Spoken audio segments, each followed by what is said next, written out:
Attaque de position du FARDC à Moutao, près des Goma. Le gouvernement a fait le point et condamne l'acte. Au cours d'un point de presse ce mardi, le ministre de la Communication immédiate, Lambert Mende, a également démenti la présence des FDLR aux côtés du FARDC, comme prétendu par le M23. Et puis à l'opposition, la branche parlementaire extra-parlementaire en concertation ce mardi, les deux partis ont décidé de mettre sur pied un front commun en prévision du prochain dialogue national. Elles seront également en conclave de 2 jours dans le tout prochain jour. Les détails également dans ces journaux. Ravi de vous retrouver, bienvenue à vous et merci de nous rejoindre. À la une de l'actualité, attaque de position du FARDC à Moutao, à une dizaine de kilomètres au nord de Goma par le M23. Le gouvernement qui condamne cet acte a fait le point. Au cours d'un point de presse ce mardi, le ministre de la Communication immédiate a donné le nombre exact de victimes. Le gouvernement dément aussi la présence du FDLR aux côtés du FARDC, comme l'a prétendu le M23 qui a été mis en déroute et contraint de battre en retraite vers Kibati. Les victimes dans l'attaque des positions des FARDC à Moutao, il y en a eu de deux côtés. Cette attaque, selon le ministre des Médias, a été manifestement préparée de longue date au regard des moyens humains et matériels et visait sans aucun doute à dissuader, voire empêcher le déploiement de la brigade spéciale d'intervention des Nations Unies. Le bilan des combats d'hier fait état de 15 éléments tués et de 21 blessés parmi les pseudo-mutins du M23. Les forces gouvernementales ont enregistré 4 morts et 6 blessés. 6 assaillants ont été capturés par les forces armées de la République démocratique du Congo hier, tandis que 2 autres assaillants qui tentaient de prendre la fuite ont été capturés par la population. Contrairement à ce qu'a affirmé le M23 sur les zones d'une radio internationale, les FARDC n'ont bénéficié de l'appui d'aucune force négative. Précision de Kinshasa. Un porte-voix des mutins du M23 a même prétendu que les miliciens de cette force négative avaient été pris à partie par les forces armées de la République alors qu'ils étaient aux prises avec des éléments d'une autre force négative, le groupe armé rwandais FDLR. Le gouvernement de la République démocratique du Congo dément catégoriquement cette assertion. Le gouvernement réitère ce jour sa ferme résolution à continuer à recourir aux 3 axes définis par le président de la République pour gérer et mettre fin au cycle de violence qui sème la mort et la désolation dans les provinces du Kivu depuis 15 ans. À travers les axes diplomatiques, politiques et militaires, le gouvernement assumera toujours pleinement sa responsabilité de sauvegarde et de protéger les populations congolaises. Les États-Unis soutiennent les efforts des autorités congolaises dans la résolution des conflits entamés avec la signature de l'accord cadre d'Addis Abeba. Confirmation du chargé d'affaires de l'ambassade américaine à Kinshasa au sortir de l'audience lui accordée par le président de l'Assemblée nationale, Robin Minakou. Affecté en RDC depuis 7 mois, le diplomate américain est venu présenter ses civilités au président de la Chambre basse du Parlement. Arrivé en RDC il y a à peine 7 mois. Mais déjà, j'étais beaucoup impressionné par l'activité et vitalité de l'Assemblée nationale. Et ça me rappelle le grand travail du Congrès américain où, évidemment, ça joue un très, très grand rôle dans la vie démocratique de la RDC. J'ai saisi cette occasion pour réaffirmer le soutien des États-Unis pour l'accord cadre.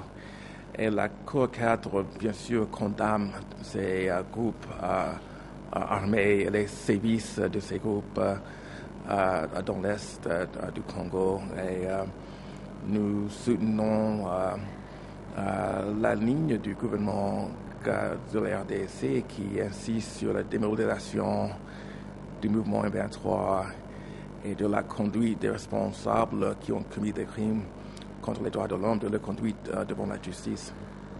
Bon, nous soutenons l'accord cadre, bien sûr, et nous croyons que nous tous, signataires, témoins, nous devons mettre en œuvre nos engagements. Nous accueillons la nomination de l'envoyé spécial et nous soutenons son travail. Nous accueillons aussi l'arrivée de la brigade internationale. Dans un autre chapitre, rencontre ce mardi entre le membre de l'opposition parlementaire et extra-parlementaire au centre Bethany à Kinshasa, à Gombe. Les deux partis ont décidé de mettre sur pied un front commun de l'opposition en prévision du dialogue national à venir. L'opposition congolaise a également annoncé un conclave de 2 jours dans le tout prochain jour. Dans la foulée, elle demande aussi une audience auprès du secrétaire de l'ONU qui arrive à Kinshasa. Vous le savez, c'est mercredi pour lui présenter leur mémo. Grâce à Lambo, Paul Kazadi. Ils étaient tous là, les grandes figures de l'opposition congolaise réunies ce mardi pour un objectif commun. Mettant de côté leurs divergences, ces hommes politiques se sont constitués en un front commun en vue de promouvoir un entretien politique transparent en prévision du dialogue national annoncé par le chef de l'État Joseph Kabila. Les opposants comptent également organiser un conclave de 2 jours dans les tout prochains jours pour avoir un cahier de charges commun. Faire une synthèse de nos différents cahiers de charges, différents groupes parlementaires, l'opposition extra-parlementaire et différentes forces politiques, faire de sorte qu'on puisse parler d'une même voix lors du dialogue national. Mais l'opposition qui s'est constituée en un front commun n'a toujours pas de porte-parole. Nous avons d'ailleurs conditionné la remise de nos listes de délégués à la CENI par justement la désignation de porte-parole de l'opposition. Nous pensons que le président de l'Assemblée nationale et celui du Sénat feront tout pour que nous puissions avoir notre porte-parole d'ici la fin de cette semaine. Et en marge de la visite du secrétaire général de l'ONU en RDC, l'opposition congolaise souhaite rencontrer Ban Ki-moon pour faire entendre sa voix. Nous allons lui dire qu'il avait fait adopter l'accord cadre d'Addis Abeba et nous allons lui faire remarquer qu'il y avait des engagements pour la République démocratique du Congo, pour les États de la région et pour la communauté internationale. Et notre constat sera amer parce qu'il n'y a pas d'avancée significative dans tous les axes qui avaient été épinglés par l'accord cadre d'Addis Abeba. L'opposition congolaise, qui n'a pas pu désigner un candidat unique lors de la présidentielle de 2011, s'organise de mieux en mieux, question d'éviter les erreurs du passé. En RDC, le secteur agricole est en plein essor. Vous êtes sans ignorer que l'année passée, le gouvernement avait alloué une somme estimée à plus de 20 millions de dollars américains pour la relance agricole à travers le pays. Aujourd'hui, plusieurs partenaires au développement répondent à l'appel de l'exécutif national, notamment le FAO, la BAD et l'USAID. Ces structures des Nations Unies se sont concertées avec le Premier ministre Augustin Matata Ponyo dans l'objectif de booster le secteur agricole. L'endos du gouvernement Matata, axé essentiellement sur le social, donne déjà ses fruits.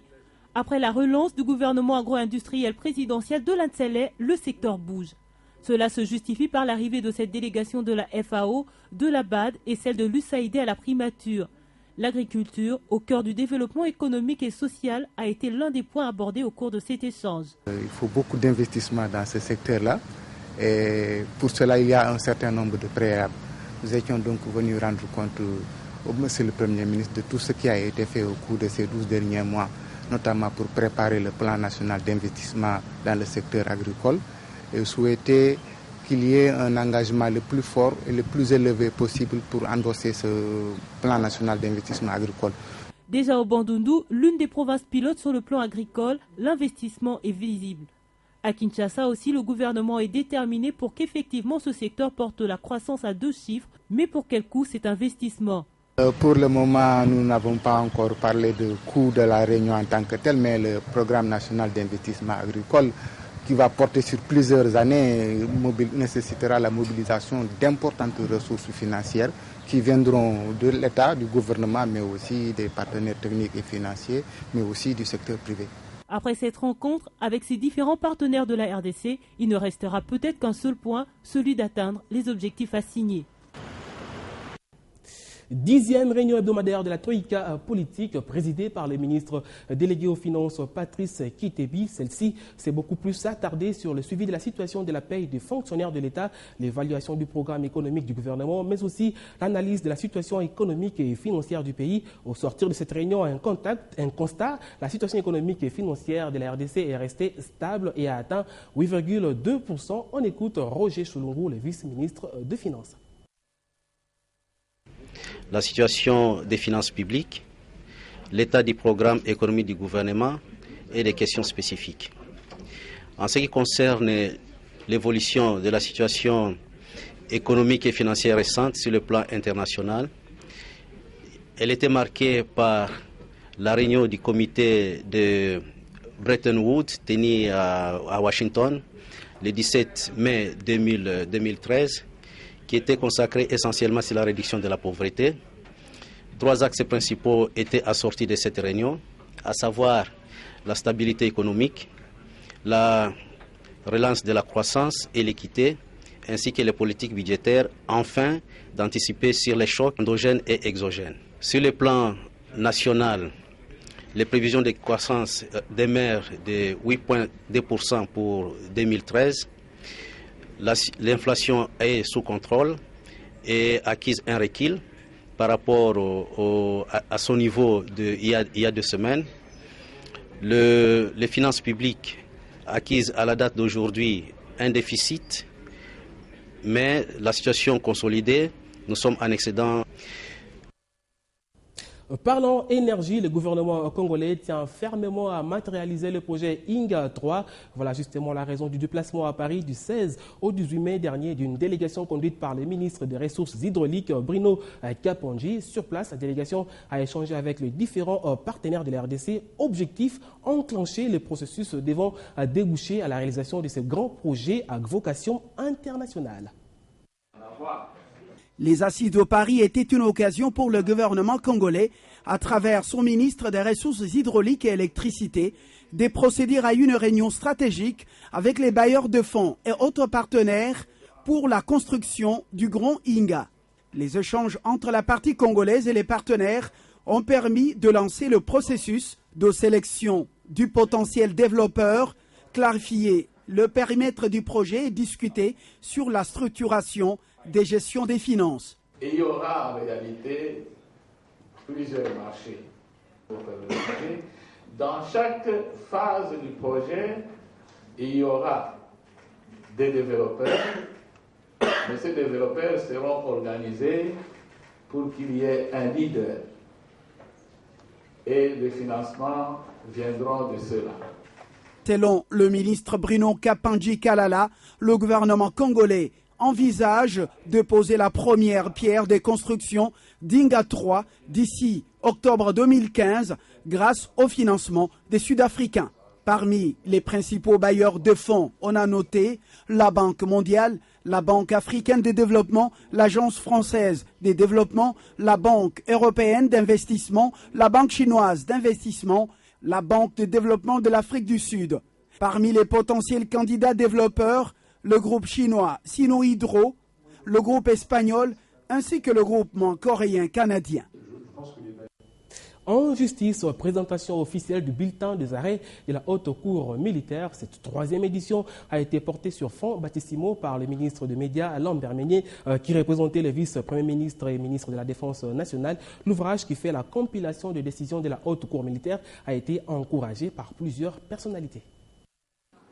Et au nom de la discipline qui est la mère de toutes les armées, je lui souhaite bon vent et je souhaite que la riche jurisprudence qui y est contenue inspire le plus grand nombre possible de nos magistrats militaires. C'est dans un recueil intitulé Bulletin des arrêts que la Haute Cour militaire a compilé ses différentes décisions. Objectif, permettre aux acquéreurs de se faire une idée globale et pratique sur le droit. Ainsi, le droit doit s'adapter à l'évolution de notre société. Nous espérons que nos honorables parlementaires nous accompagneront sur cette voie pour la sécurité de notre peuple. Et conformément à l'article 89 de la loi portant procédure devant la Cour de cassation, dès l'installation de celle-ci, il sera retiré à la Haute Cour militaire et à la Cour suprême de justice la compétence en matière d'annulation. Cette position se justifie par le fait que les magistrats civils de la Cour de cassation n'ont ni expérience ni maîtrise du droit pénal militaire. Il est donc nécessaire, d'après le général Niembo, que les magistrats de la Haute Cour militaire puissent faire partie de la Cour de cassation lorsque celle-ci sera appelée à faire face à des arrêts et jugements des juridictions militaires inférieures. Un point de vue partagé par Maître Kazadi Ntambo Kikangala, avocat au barreau de Kinshasa, Matete et Gombe. Ils ont été conviés à fêter la Pentecôte dans la gaieté. Enfants de la rue, personnes vivant avec handicap, orphelins et même la communauté de Pygmées a partagé ces repas de cœur offerts par Marie-Olive Lembe Kabila. Pour accompagner l'initiative, 70 femmes ont été choisies dans différentes confessions religieuses. La fête a eu lieu dans la résidence des Goma. Ces différentes femmes ont été choisies parmi les voisines de la résidence de Marie-Olive Lembe Kabila à Goma. Dans une ambiance de gaieté, l'épouse du chef de l'État a profité de l'opportunité pour leur apprendre de nouvelles recettes. Enfants de la rue, personnes vivant avec handicap, orphelins, la communauté de Pygmées, toutes ces personnes délaissées ont été conviées à la fête. Ce sont eux les invités d'honneur au repas de cœur offert par la première dame de la République. Dans ce jardin de Marie-Olive Lembe Kabila, tout est prêt pour la fête. L'on peut danser, se détendre au rythme de la comédie locale, la chaleur est vive. Et pour couronner le tout, plein de présents ont été offerts à la première des mamans congolaises, signe de gratitude de la part de ses invités. Et puis en culture, langage et aphorisme dans la chanson congolaise Masque onomastique, c'est le titre du livre que le professeur Manda Chebois a présenté ce mardi au centre Wallonie-Bruxelles. Si vous voulez connaître les sens, les signes et les mots utilisés par les artistes musiciens congolais, soit dans leurs chansons ou comme sobriquet de scène, jetez un coup d'œil dans cet ouvrage. La religion, Rien que la présentation des couvertures de ces livres exposés pour la circonstance démontre à suffisance la valeur scientifique et intellectuelle que regorgent ces chefs-d'œuvre. Ces livres ont la particularité de retracer les différentes péripéties de la chanson congolaise à travers le sobriquet et les côtés mystérieux des artistes musiciens. C'est une manière de se mettre en scène. Quand on porte un nom, on se met en scène parce qu'on intègre un nouveau personnage qui, en allant sur scène, cesse d'être ce qu'il est dans la vie normale. Alors cette dichotomie est liée à la nature même de l'homme. L'homme, il est à la fois lui-même et autre à la fois. Une analyse hermétique faite sur plus de 400 chansons tirées au choix afin de brosser certaines déviations artistiques et langagères qui sont constatées actuellement dans les compositions et danses scéniques. La musique est le reflet de notre société. Alors si dans notre société il y a un déficit d'éducation, il y a un déficit de formation scolaire, de formation secondaire, ça va se sentir dans notre musique. Mais en ce qui concerne la mélodie, les rythmes, lorsqu'on compare notre musique à celle d'autres pays africains, je pense que nous sommes parmi les premiers dans la musique. Langage et aphorisme dans la chanson congolaise, Masque onomastique, c'est l'ouvrage qui tombe à point nommé au moment où la musique congolaise connaît un vrai recul. Un travail qui pourra sans doute apporter des vrais remèdes à la musique congolaise. Et voilà tout pour ce journal. Merci de l'avoir suivi. Juste après, c'est la revue de presse.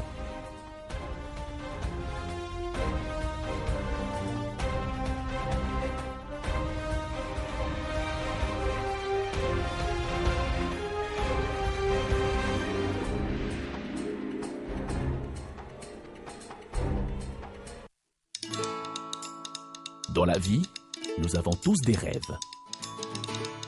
objectifs et aspirations. Vos projets d'avenir ainsi que ceux qui vous sont chers dépendent des choix que vous effectuez aujourd'hui. C'est pourquoi la Raobank a créé Renaissance, le nouveau compte d'épargne qui vous propose un meilleur taux rémunérateur à court et à moyen terme. Ainsi, vous pourrez suivre l'évolution des intérêts générés par votre épargne et assurer un avenir meilleur à vos projets les plus chers. Raobank is my bank.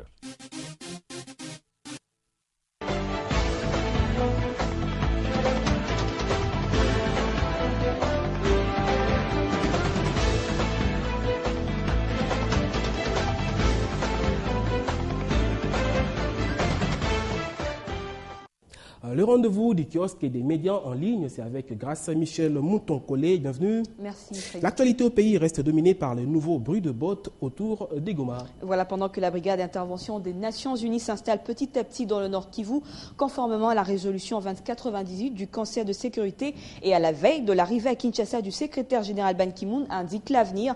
Des affrontements ont lieu depuis lundi matin à Mutao, à près de 10 km de la ville de Goma au Nord Kivu. Et Forum des As confie que côté FARDC, l'on confirme l'attaque du M23 qui vraisemblablement était attendue compte tenu des différentes sonnettes d'alarme tirées par la société civile du Nord Kivu. Le colonel Amouli, cité par la radio Kapi, affirme que l'armée loyaliste a repoussé l'attaque à 6 km de Goma. Et de son côté, la Prospérité révèle que Kagame réactive le M23, le véritable maître à penser du M23 dans une interview qu'il a accordée à François Soudan de Jeune Afrique et relayée lundi au journal Afrique de TV5, a critiqué la solution de la brigade d'intervention de l'ONU. Pour lui, l'ONU n'a pas fait un bon diagnostic au sujet de la situation en RDC. Paul Kagame regrette que le Rwanda soit marginalisé dans cette affaire. Il faut souligner de passage à Paris, il a été hué. Le maître à penser du M23 a essuyé des jets de bouteilles. Pour le phare, c'est manifestement un message fort lancé non seulement à Ban Ki-moon, patron des Nations Unies, mais aussi à l'Union africaine et à la SADC, concepteur et signataire le 24 février 2013 de l'accord cadre sur la paix. Mais l'on se demande, Freddy, à quoi riment ces affrontements quand on sait que la brigade d'intervention s'installe petit à petit à Goma. On se pose également la question de savoir jusqu'où ira la témérité du M23 pour couper court à cet orgueil insensé. Espérons que la brigade internationale va le faire pour nous. Et dans l'actualité internationale, c'est la tornade meurtrière d'Oklahoma qui fait la une, et c'est pour finir. Et on commence avec Euronews.net qui décrit l'état actuel après le passage justement de cette tornade, des ruines. C'est tout ce qu'il reste de la ville de Moore dans le sud des États-Unis, frappée par une puissante tornade la nuit dernière. Cette tornade qui a dévasté lundi la banlieue d'Oklahoma City a fait au moins 24 morts, dont 9 enfants, selon un dernier bilan établi par les autorités de cet État, revisant un précédent bilan évoquant 51 morts ou plus. Les secours s'activaient pour retrouver des rescapés sous les nombreux débris.